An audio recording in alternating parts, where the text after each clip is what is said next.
സർക്കാരിൻ്റെ ഡിജിറ്റലൈസേഷൻ്റെ ഭാഗമായി പുതിയതായിട്ട് വന്ന ഒരു ആപ്ലിക്കേഷനാണ് കെയർ സ്മാർട്ട്. കെയർ സ്മാർട്ട് ആപ്ലിക്കേഷനിലൂടെ സർട്ടിഫിക്കറ്റിനും സേവനങ്ങൾക്കും ഇനി അധിക ഫീസ് മുനിസിപ്പാലിറ്റി, പഞ്ചായത്ത് എന്നിവ നൽകുന്ന ഓൺലൈൻ സർട്ടിഫിക്കറ്റ്, ലൈസൻസ്, കെട്ടിട പെർമിറ്റ് എന്നിവയ്ക്ക് ഡിജിറ്റൽ കോസ്റ്റ് എന്ന പേരിലാണ് അധിക ഫീസ് ഏർപ്പെടുത്തിയിരിക്കുന്നത്.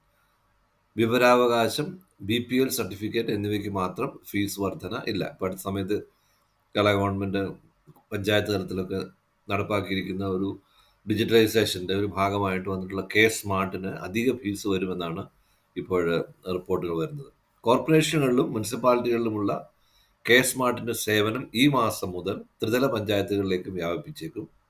കെയർ സ്മാർട്ട് വികസിപ്പിച്ച AKMൻ്റെ പ്രവർത്തനങ്ങൾക്ക് ഫണ്ട് തികയാതെ വന്നതിനാലാണ് അധിക ഫീസ് ഈടാക്കാനായിട്ട് സർക്കാർ തീരുമാനിച്ചിരിക്കുന്നത്. ജനനമരണ സർട്ടിഫിക്കറ്റ് 5 രൂപയാകും അധിക ഫീസ്. 5 രൂപ അധിക ഫീസാകും. വിവാഹം റെസിഡൻഷ്യൽ സർട്ടിഫിക്കറ്റ്, ബിൽഡിംഗ് ഏജ്,